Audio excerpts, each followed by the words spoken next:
Em 6 de outubro de 1982, às 4h13 da manhã, a base Blackridge, da OTAN, localizada na Baviera Ocidental, captou um sinal incomum vindo do lado oriental da fronteira tcheca. O responsável por identificar o padrão foi o cabo Alan Royce, um operador técnico de 24 anos, recém-transferido do posto de vigilância de Ramstein. O alerta surgira como uma anomalia térmica com padrão pulsante, típico de motores de mísseis balísticos sendo ativados. Royce desconfiou imediatamente, pois aquilo não batia com os exercícios programados que ele mesmo revisara no dia anterior. Decidiu cruzar os dados com o sistema SIGINT da base e confirmou a movimentação de 3 veículos de lançamento SS-20 com escudos de interferência ativa. O protocolo exigia informar ao superior imediato, mas Royce sabia que qualquer atraso poderia significar um ataque preventivo em andamento. Ele tomou uma decisão arriscada. Usou sua senha administrativa para acessar a central de imagens, Kayet 11,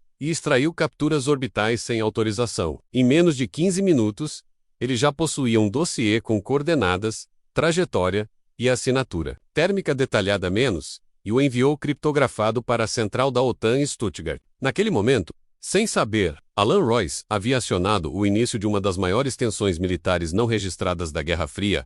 Horas depois, Royce foi convocado pelo Major Coltrane, seu comandante direto, para explicar por que acessara imagens de satélite de nível máximo. O soldado apresentou o relatório técnico, que preparara e argumentou que agira diante de um risco tático imediato. Coltrane, inicialmente furioso, passou do grito ao silêncio à medida que lia os dados, até que por fim trancou a sala e acionou uma linha segura. 3 horas depois, Royce era escoltado discretamente para uma sala de comando subterrânea, onde agentes de inteligência britânicos e americanos já o aguardavam com perguntas precisas. As imagens captadas por ele haviam antecipado uma manobra russa que poderia ter simulado um ataque surpresa. Royce foi então retirado da função comum e incluído em um protocolo de silêncio operacional, onde teria vigilância contínua e restrição de acesso a qualquer terminal. No entanto, por decisão do Comando Central da OTAN, ele também foi temporariamente inserido como analista técnico de campo. A OTAN elevou o nível de alerta para DEFCON 3 naquela noite,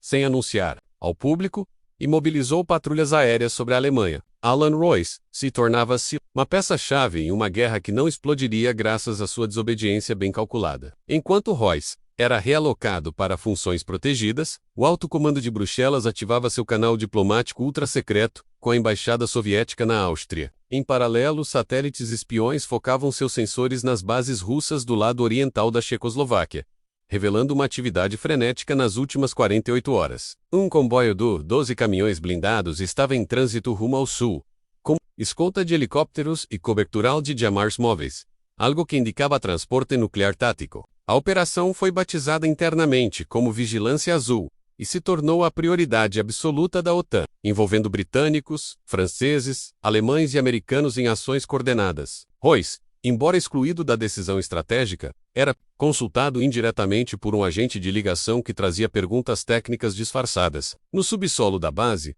o soldado sabia que não era mais apenas um operador.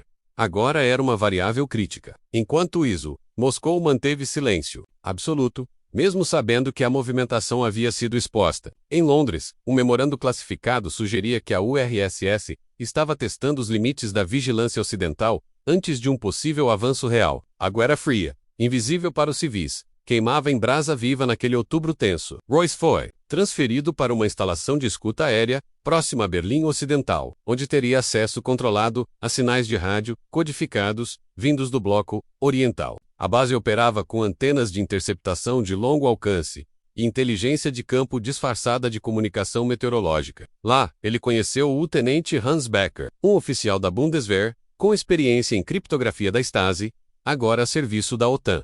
Juntos, analisaram transmissões em frequências inusuais nas noites seguintes, descobrindo padrões de pulso usados apenas por unidades móveis estratégicas soviéticas. Um dos sinais indicava testes de confirmação menos como se os russos estivessem checando se o canal ocidental havia de fato interceptado sua movimentação. A análise levou a OTAN a reavaliar todo o plano de resposta em caso de ataque tático limitado na Europa Central. Royce começou a ser chamado de o soldado que quebrou o silêncio por agentes da inteligência. Mesmo assim, ele se mantinha discreto, ciente de que seu rosto e nome estavam sendo circulados em relatórios confidenciais do outro lado da cortina de ferro, o continente europeu, estava em contagem regressiva. E Royce já sabia que o jogo ainda não havia terminado. Um despacho interno dos Estados Unidos, classificado como Alerta Nível 5, revelou que um submarino soviético da classe Delta IV havia alterado sua rota no Atlântico Norte rumo à costa canadense. Embora oficialmente dissociado da operação terrestre na Checoslováquia, o deslocamento era considerado provocativo e estratégico. Royce recebeu instruções de Becker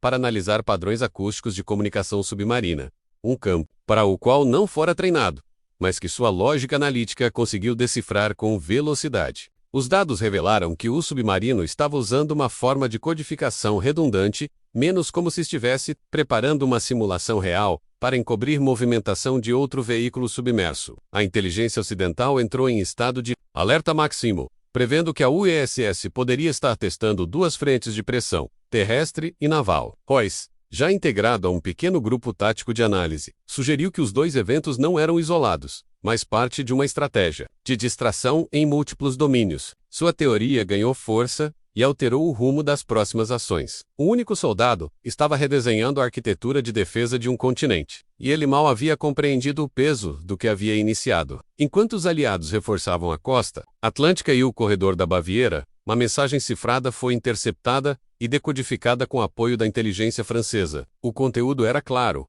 A UGSS ordenava a suspensão imediata da Operação Estandarte Sombrio, termo, até então desconhecido, pela OTAN.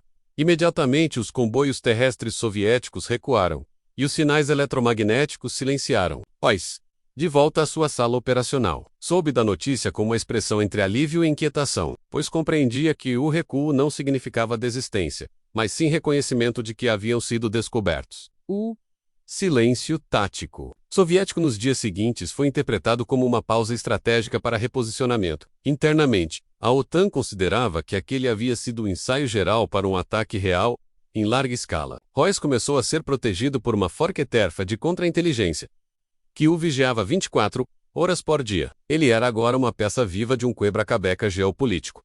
E Moscou certamente também o sabia. O continente havia sido salvo por um gesto técnico e por uma desobediência consciente. Royce foi oficialmente transferido para uma unidade de inteligência de elite, onde operaria sob identidade restrita e com acesso a canais ultrassecretos de monitoramento tático. Seus relatórios passaram a ser avaliados por generais diretamente ligados ao Comando Supremo da OTAN. Enquanto isso, jornais ao redor do mundo continuavam noticiando apenas a calmaria ilusória da diplomacia, sem saber que nos bastidores o planeta esteve a segundos de um novo tipo de guerra. Royce escreveu em seu diário, com a mão trêmula, que a paz às vezes depende de quem aperta um botão, ou de quem hesita por um segundo. Sua jornada estava apenas começando, e ele ainda não fazia ideia de que enfrentaria algo muito mais perigoso do que radares soviéticos. Os próximos passos o levariam ao limite da razão, onde decisões individuais interfeririam em tratados internacionais e alianças globais. A guerra invisível continuava menos, e Royce seria sua peça central. Poucos dias após sua transferência para a unidade de elite em Bruxelas, Royce foi convocado para uma operação sigilosa que envolvia cooperação direta com o serviço secreto francês e um destacamento da inteligência israelense. As agências haviam identificado um possível agente duplo operando dentro da estrutura da OTAN, repassando informações para Moscou em tempo real. O comportamento soviético recente, incluindo o recuo coordenado e o desligamento dos sinais táticos, havia sido considerado sofisticado demais para não contar com dados internos. Royce foi inserido como analista técnico da equipe de contra-inteligência e teve acesso a relatórios que o deixaram alarmado. Várias decisões estratégicas da OTAN haviam sido antecipadas pelo bloco soviético nas últimas semanas. Ele sugeriu um cruzamento de logs de acesso criptográfico com horários de interceptações russas, e o resultado foi devastador. Havia claramente alguém vazando dados sensíveis. Os oficiais da missão autorizaram uma operação chamada Espelho Quebrado, onde Royce assumiria o risco de enviar informações falsas como isca, para tentar rastrear o traidor. O jogo de espionagem estava no auge, e a posição de Royce, novamente, colocava sua vida no centro de uma rede onde lealdade e traição se confundiam em cada transmissão. A isca preparada por Royce consistia em um falso plano de movimentação de tropas da OTAN para a região da Alta Áustria, com simulações gráficas, horários e unidades fictícias. O relatório foi inserido em um terminal altamente restrito, com apenas 3 pontos de acesso possíveis, todos monitorados por sensores de leitura e vigilância por tempo real. 42 horas depois, um sinal soviético interceptado revelou que Moscou havia redirecionado satélites de observação para exatamente aquela região. A armadilha funcionara. A equipe de contra-inteligência reduziu os suspeitos a 2 oficiais de nível médio, e Royce foi instruído a preparar uma segunda isca, ainda mais elaborada. Na nova rodada, o relatório falso envolvia a suposta preparação de um ataque coordenado por caças F-11, com armamento nuclear tático, partindo da Itália rumo ao Danúbio. O tempo de resposta soviético foi ainda mais rápido, revelando que o traidor tinha acesso quase em tempo real. Um dos suspeitos, o capitão Wiseman, foi detido discretamente ao tentar copiar arquivos para um disquete. Royce participou do interrogatório técnico, revisando logs e perguntas. Ao final, a confissão foi obtida. Wiseman trabalhava para o KGB desde 1979. A rede de espionagem fora exposta. Mas o preço disso seria ainda mais alto do que imaginavam. Com o traidor neutralizado, a OTAN redobrou seus protocolos de segurança e reorganizou completamente sua cadeia de comunicação interna. Royce foi promovido a analista de risco de cenário de guerra híbrida, com permissão para acompanhar movimentações em 4 frentes: cibernética, naval, aérea e terrestre. Ele percebeu que o caso de Wiseman não era isolado.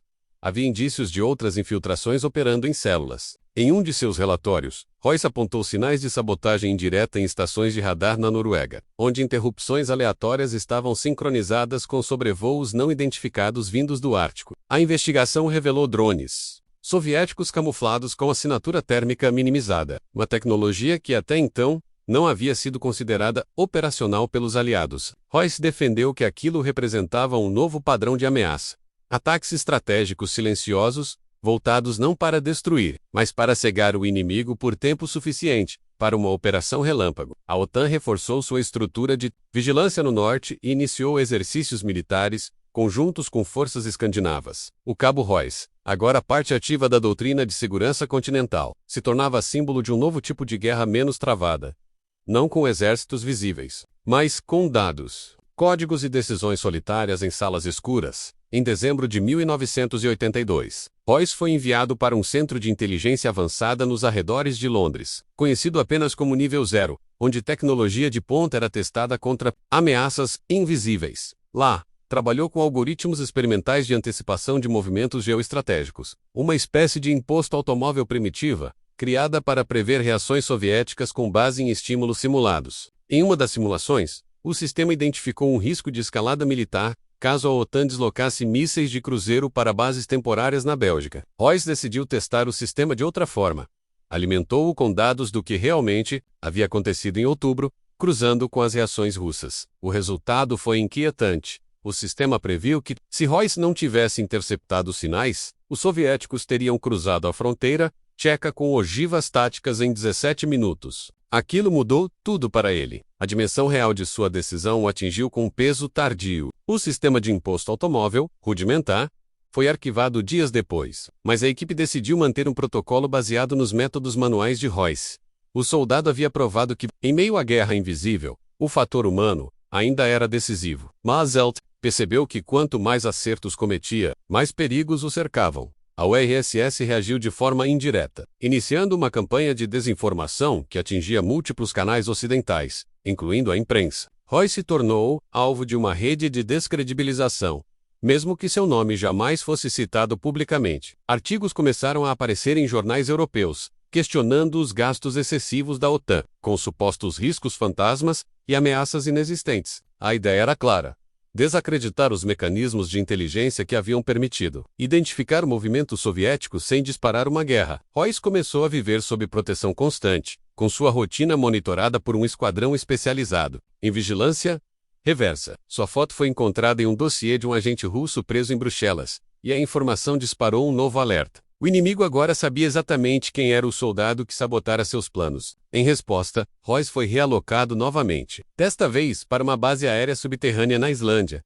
onde coordenaria uma nova etapa de vigilância sobre os fluxos do Ártico. Ele já sabia que não havia mais volta. Tinha se tornado um símbolo vivo de tudo que o bloco soviético queria eliminar: imprevisibilidade, iniciativa, coragem e resultado. A guerra agora tinha um rosto, e ele era Udi Alan Royce, na nova base da Islândia. Royce coordenava missões de interceptação aérea, com caças F-15 armados para engajamento imediato. O local era estratégico, pois servia como ponto de controle do Atlântico Norte, rota potencial para bombardeiros soviéticos. Royce recebeu a missão de monitorar um sinal que havia sido detectado próximo ao Círculo Polar Ártico, apontado como provável exercício soviético. No entanto, sua leitura técnica indicava algo diferente.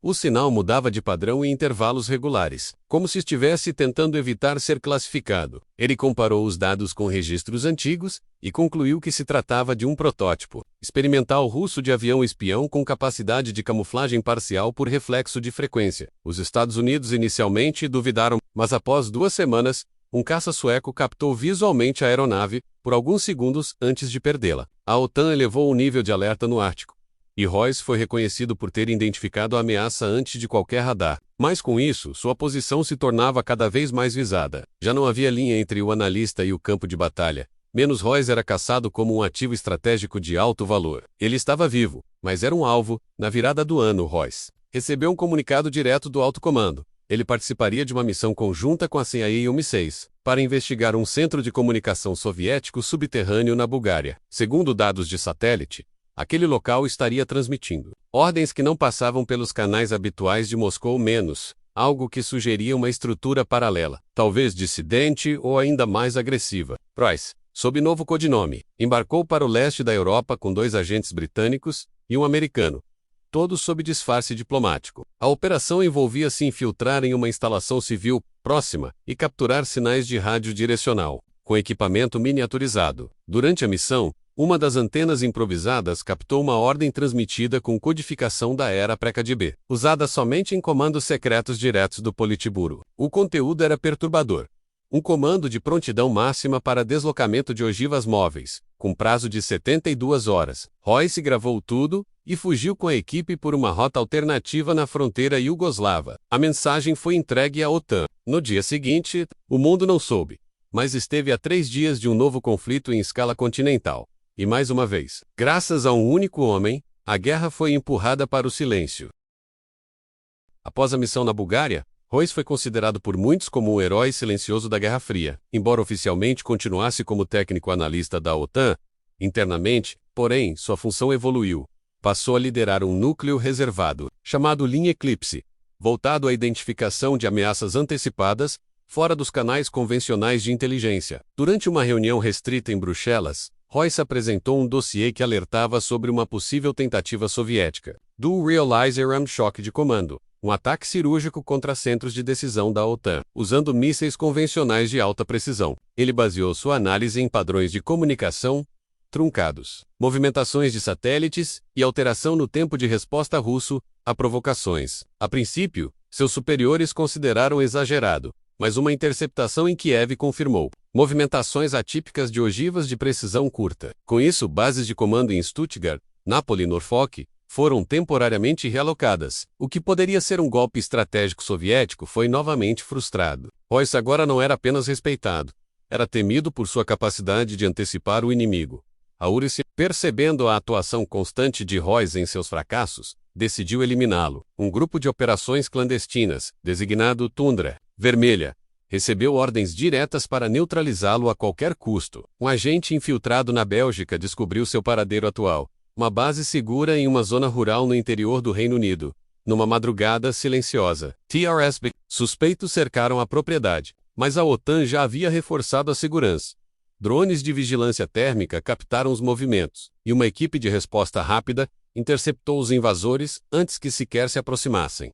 Um tiroteio breve se seguiu. 2 agentes russos foram mortos e um capturado. No interrogatório, ficou claro, Royce era considerado ativo-alvo prioritário número 1. A revelação causou inquietação dentro da aliança. Um único homem havia se tornado um ponto-chave na balança militar da década. A ordem foi clara. Royce seria retirado do mapa. Não eliminado, mas escondido, realocado para um lugar onde nem aliados diretos saberiam seu paradeiro. Era o preço por ter salvado continentes com decisões solitárias. Royce foi levado para uma instalação ultra-secreta nos arredores da Groenlândia. Codinome Anel Frio, construída sob o gelo e alimentada por energia geotérmica. Lá, teria acesso a sistemas experimentais de rastreamento global e satélites dedicados da nova geração. Mas o isolamento era total. Nenhuma comunicação externa, nenhum contato com o passado. Por meses, trabalhou em silêncio, assistindo ao mundo em telas, prevendo cenários, calculando riscos, até que, numa madrugada gelada, detectou uma sequência anômala de transmissões vindas do território russo, combinando frequências militares, com códigos antigos do programa espacial soviético. Após dias de análise, Royce concluiu: tratava-se de uma rede alternativa de controle remoto para mísseis orbitais, algo que nunca fora confirmado como real. O relatório que produziu foi enviado ao alto comando por meio de um canal criptografado de nível máximo. A resposta foi curta e clara: inicie protocolo exílio estelar. O mundo estava a um passo de entrar em um novo tipo de guerra menos, e novamente, Royce era o primeiro a saber. O protocolo exílio estelar previa um contra-ataque silencioso por meio de sabotagem orbital. Em outras palavras, utilizar armas cibernéticas para interferir no sistema de controle dos satélites russos, forçando-os a saírem de órbita ou entrarem em falha. Royce coordenou a operação com uma equipe mínima de técnicos que sequer conheciam seus nomes entre si. Cada fragmento da missão era compartimentalizado ao extremo, e a execução foi milimétrica. Em menos de 72 horas, 2 satélites russos perderam altitude e saíram do eixo planejado, deixando brechas nas defesas orbitais soviéticas. A Rússia não respondeu oficialmente, mas iniciou testes de emergência em outras bases, confirmando que o impacto havia sido sentido. Royce, no entanto, sabia que aquilo era apenas uma medida paliativa. O verdadeiro risco estava em um terceiro satélite, um protótipo que nunca deveria ter sido ativado e que agora operava em silêncio sobre o Pacífico Norte. Os sinais sugeriam que, se fosse acionado, poderia lançar ogivas hipersônicas, sem depender de autorização terrestre. Era a arma final, e Royce precisava impedir que ela se tornasse real. Em uma última missão, Royce foi transportado até uma plataforma americana de controle orbital no meio do oceano. A Pearl Dolly utilizaria um sistema experimental chamado Vórtice, desenvolvido para neutralizar satélites hostis por meio de pulsos eletromagnéticos dirigidos. O problema: o uso do vórtice seria detectado instantaneamente pelos russos, o que poderia desencadear uma retaliação em cadeia. Royce ponderou os riscos e, pela primeira vez, hesitou. Mas lembrou de todas as vezes que esteve à frente de uma tragédia iminente, e de todas em que decidiu agir. O vórtice foi ativado. Um pulso foi disparado no tempo exato em que o satélite russo passava sobre o mar de Bering. Os sensores indicaram falha total. O objeto saiu da rota, perdeu energia e entrou em decadência orbital. Royce havia vencido novamente menos, mas o custo era incalculável. Horas depois, sinais de movimentação militar foram detectados em Moscou, mas nenhum disparo foi feito. O silêncio da guerra havia se mantido, e ele sabia que por pouco não havia sido quebrado. Royce foi removido de sua função e enviado, dessa vez, para uma vida completamente anônima, com nova identidade, aparência alterada e registros apagados. Foi instalado como cidadão comum em uma vila isolada da Nova Zelândia.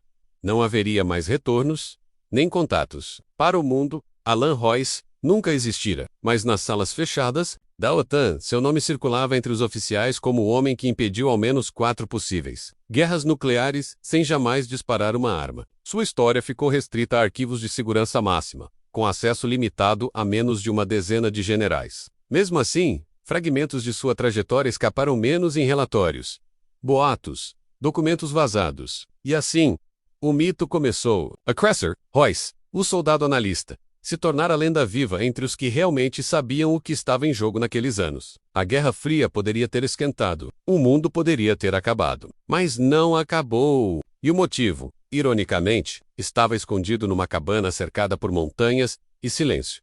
Anos depois, um relatório secreto foi desclassificado por engano e revelado por jornalistas investigativos. Nele constava a seguinte frase: Operação Beirin, sucesso total, graças à decisão não autorizada de um único operador técnico. A curiosidade cresceu, e o nome Alan Royce começou a surgir em círculos militares e acadêmicos. Livros não oficiais, documentários e até filmes tentaram reconstituir sua história, embora grande parte fosse especulação. Em 2010, uma equipe da inteligência americana foi enviada à Nova Zelândia para verificar se Royce ainda estava vivo. Encontraram apenas uma cabana abandonada com um rádio desligado e um caderno contendo páginas escritas à mão com códigos, mapas e anotações. Ninguém sabe onde ele está. Alguns dizem que foi removido para outra missão.